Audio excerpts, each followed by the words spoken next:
Hello, ladies and gentlemen. I'm Brandon Wynn. Are you really going to start it like right now? We just walked up. This is Edward Burns, and this is Critical Failure. Shit, I'm not even on. Yeah, I wasn't even on the thing either, so... No, I was on it. I just accidentally skipped it. So, we are on the Star Spawn Hulk, which last video he made akin to the Hunter from the Halo series. Yeah, I totally forgot the name of it. No, the truck fucking startled me. But if my phone would work, the Star Spawn Hulk's lore is the Hulk is the largest of the known Star Spawn. Though though ogre-like in stature, the Hulk's glistening translucent skin reveals a muscled form devoid of ogre fat. Pale and seemingly lidless eyes glare balefully from a face distorted by too many teeth and too little nose. Hulks are seldom encountered without a commanding seer nearby. The Hulk appears to have little will of its own other than to protect his master. Am I the only one thinking that it's raining now? Well, clouds are darkening. It hit me in the eye. But, yeah, I just got hit. Read this real quick so we can fucking go inside. The Star Spawn Hulk is a large aberration, chaotic evil, so it's not neutral evil. Yeah, they're not all okay then, because the mage is chaotic evil. I think all of them were chaotic evil. Yeah. No, Seer's neutral evil. Okay. It has an armor class 16, which is natural armor. It's just naturally that resilient. It's got a big shield on its side, got a fucking cannon on its right. Has 136 hit points, has a speed of 30 feet. Has a strength of 20 plus 5, so it's a very strong boy. It's gonna fucking kill you. Has a dex of 8 minus 1, con 21 plus 5, intel of 7 minus 2, wisdom 12 plus 1, charisma 9 minus 1. Something I always find weird is when the stats for like creatures are just kind of like in the in-between. Yeah, they're either really decent or kind of in the middle, like it's like a 9 or a 4. Yeah, it's just, it's like the 21. It's like, if you just bumped it up to 22, then it would actually increase in modifier.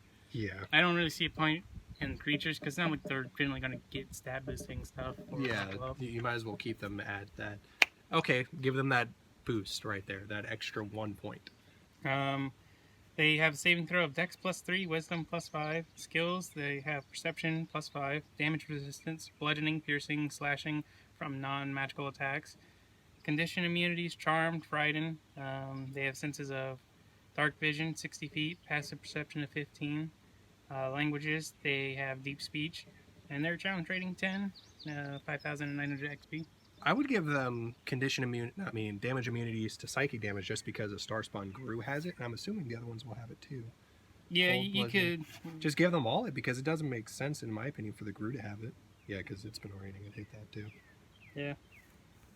As Psychic Mirror, if the Hulk takes psychic damage, each creature within 10 feet of the Hulk takes that damage instead. The Hulk takes none of the damage, and additions, the Hulk's thoughts and location can't be discerned by magic. So it's not going to get hurt by psychic damage. So basically That's just probably, have it immune and just give it that ability anyways. It's probably why it's not immune, so it doesn't like the damage calculation will take place instead of just being flat out 0. But I think it still doesn't make any sense regardless. Yeah, just either way it's going to be doing the same thing. Yeah, just make it immune and just do that. For actions, it has a multi-attack. It makes 2 slam attacks. If both attacks hit the same target, the target takes 2d8 psychic damage and must succeed a DC 17 Constitution saving throw or be stunned until the end of the target's next turn. I love how you said conscious. It's just like, do I really want to be evil? Do I want to kill this little child? Yes. And let me roll the dice. Oh shit, natural 20. Guess what, kid? Its slam attack has a +9 to hit, a reach of 10 feet, 1 target, and it deals 2d8 bludgeoning damage, 2d8 plus 5 bludgeoning damage. So I can slam you really hard. And it goes in for the RKO! Oh man, that's great. I just want to see that happen now. It's running up to Wesley's fucking character, fucking Don, just... Man with 17 names. Was it Sir? No. I do not know. Don Diego de la Vega, but it's like something Don Diego de la Vega. It has reaping arms. It recharges it on a 5 or 6. The Hulk makes a separate slam attack against each creature within 10 feet of it. You get an RKO, you get an RKO, and you Does get it an say RKO. each creature within 10 feet? Yeah, each creature. Imagine within if 10 you're feet. surrounding this bitch and there's 4 sides. Technically 6. So it's 2, 4, 6, 8. I mean, technically, 9, as 10, 11. as 12 long as you technically. roleplay it a certain way, you could probably have like 5 creatures around and just get slammed at once. I'm saying, so like, this is how D&D works. Because it's This is also a 5 large feet. creature, so like the territory is a bit bigger. I would say 5 feet, right? This is 5 feet from you. Being adjacent means 10 feet. So 10 feet, 5. Another step back is 5. So that's 10 feet. And then adjacent, that's 1, 2, 3, 4. And then behind you, 6. 7 on the right, 8 on the other side. So that's like 10 creatures that the thing can just straight up RKO. I'm just imagining that. It's just like, all of you, get these hands! Just in deep speech. That's when my character, Kylan Vaughn, is just like, do you speak deep? And it's just like, RKO! Why, yes, I do. And then it repeatedly just slams you. God fucking damn it. Stupid One Piece. Each creature that hits must also succeed a DC 17 dexterity saving throw or be knocked prone. You weren't knocked prone. You were just simply dead. Like, you imagine getting slammed by its normal slam, and then it's just like, you thought I was done. There's a round 2. That would fucking suck. Yeah, man. Like, I really like this creature. For the reaping arms, I kind of imagine something like Carnage from like Spider-Man, where just a sudden bunch of tendrils and just blah. You pissed off Venom symbiote. Did you have any optional things for it? I don't know. I think you could give it a weapon and probably do a lot of damage. One of the things I thought about when you were reading the lore bit is you could have the villagers mistake it for an ogre. Like, play it off as that. Like, they think it's an ogre. They don't really know what it is exactly. And then the party encounters it. And they're like, oh, God, it's not an ogre. It just keeps slamming us repeatedly. It doesn't even have eyes. Her eyelids, for that matter. But yeah, I think this could be a great creature for, like, misdirecting the players into what the actual threat is. Because at this level, you'll probably be facing more high challenge things, so an ogre would probably be really easy for you to kill. And then you see it turns this out, no. You just meet Randy Orton. Oh, God. Was it Randy Orton the one that did the art? Yeah, I'm totally going to use, like, Randy Orton as a Star Spawn Hulk now. You need to make Randy Orton as a fucking monk. Yeah, instead of just ult him with the I will add that to a permanent Arcade. cast of characters. Just some dude randomly RKOs everyone, and he's, like, best friends with Big G. Turns out Big G's little brother is called Randy Orton. He's not even a super mutant. Or just call him, like, little R. Little R. Big G. Hey, big guy. No, Big G. Okay, Big G. That is still one of my favorite fucking characters known to fucking man. Yeah, I love Big G. Big G's the multiversal constant in all my games. Yeah. There's Ronald. That's what it is. I was gonna say Rodney. There's Ronald in fucking the modern campaign. Yeah, that was a great character. My character got so high with him that we start T-posing through the ground and stuff. And then the funny thing is my character got so high that Prescott started running my campaign world, and I was playing Roland.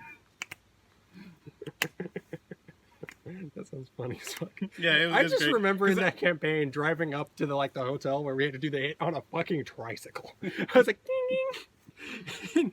The fucking SWAT guys were like, "What are you doing here?" I was like, "Nothing." Me dress up in his clothes, and I walk in. I was like, "What in the fuck happened here?" Yeah, and I just totally killed everyone. Yeah. I did the mission by myself, basically. Yeah, and poor fucking Ronald. He was just trying to lead a sober life. Yeah. He was just a simple bus driver, turned But- mass murderer. All because I was chaotic evil, and then he became one of the greatest characters. I was like chaotic neutral, definitely, because I remember walking up and I just shot a couple people right outside of a convenience store in the game. I was just like, "You guys are gangbangers. I need your weed." Bang, bang, bang. Cops didn't even show up, sold the stuff, and the dude literally made shawarma out of their bodies. Yeah. That was a fucked campaign. I loved it. Talk about being able to play an evil campaign and not feeling bad. Yeah, and the bad thing is like I didn't even plan on my character being that like level of evil, but immediately he went like 100% evil, and it was great. Yeah, still it angers me that we magically had your character get stabbed by a knife boot when the dude was stark naked. Yeah, we strip searched him and everything. Strip searched him, made him naked, and he still had a and we knife threw boot. him in a deep freezer. That was on. Yeah. That man should not have had a knife. He should have been dead. Yeah, and that was like one of the few times where my character was actually very bad, because otherwise he's just god tier throughout that game. I remember the one time when your character was like unconscious, and Yeah. my character was just like, I have a disturbance in the force. There was just like 2 moments when like bad things happened to Logan. Yeah. When he got shot in the head, I was like, oh my god. You had the fucking sensibility of God come into you. It's like, you need to rethink your decisions, boy. And I was rolling back, and it was the only time I actually used guns, because every other time I was just beating things to death with my bare hands. But as soon as I started using guns, I could not hit anything. Remember when I walked in and you're like, did you get the guy from behind the door? I was like, what guy behind the door? And you're like, fuck. Yeah. And then we try to go back to it, and the whole house is on fire. I was like, fuck. And then we ended up owning those guys. Like, you just made the entire fucking game your bitch. Yep. And then Ronald had a minigun, and he's like, I have a problem. He's like, yeep. And everyone's like, we don't got a problem. That was a great game. That was really fun. I hope we can do something again. Yeah. Just have Wesley there. We need to get Prescott to DM something again. That was very fun. I remember it breaking my AR receiver, and it got like shot, and my character ended up using the same AR like a couple minutes later because we forgot that we needed to buy a new one that would let me shoot 2 bullets in one round. Yep. Remember when I made that nat 20 roll to shoot a dude from like Oh yeah, the little like piece through the bulletproof glass or whatever. Yeah. And like I got out of there with no issue. That was fucking bad. Yeah, because I even set up like this whole like backup plan just in case, because I really didn't think yours was gonna work at all. But then the natural 20 came in, I was like, I remember because Prescott specifically said if it wasn't a natural 20, it would not work, and I was like, I'm not gonna do it. Ah, almost flipped the table. We were so fucking happy. You were just like, oh my god. I was like, this is the only time Ganasu Kanawerta is awesome. Oh my god, we need to talk about that campaign in its own video. That's awesome. Anyways, now that we're off of that subject, because we get carried away very easily, talking about the weapon, what weapon do you think it would be possibly? oh, I could have just imagined it using like a club or something. Like I could visualize it just going up to a tree and just yanking up like a huge part. Like if it's a small tree, you could just pick up the whole tree out of the ground for all I care and just start beating people with it. I'm imagining it using like a shield and just using the shield as a weapon, like in Dark Souls where they have the things that are like run into you. I was actually thinking about like a Dark Souls type of club and not like a regular small club. Yeah, it's like club. Hi, I'm a regular 14-year-old. It's like, how are you 14? Japan. That's why those guys only work out. They eat rice and only work out. Oh yeah, weebs. But I'm 14 and I'm an average fucking high schooler. Average. Can outrun cars. Can pick up cars. Finds vampires with huge titties. Anyways. This I'm video's stuck getting on the. so off track.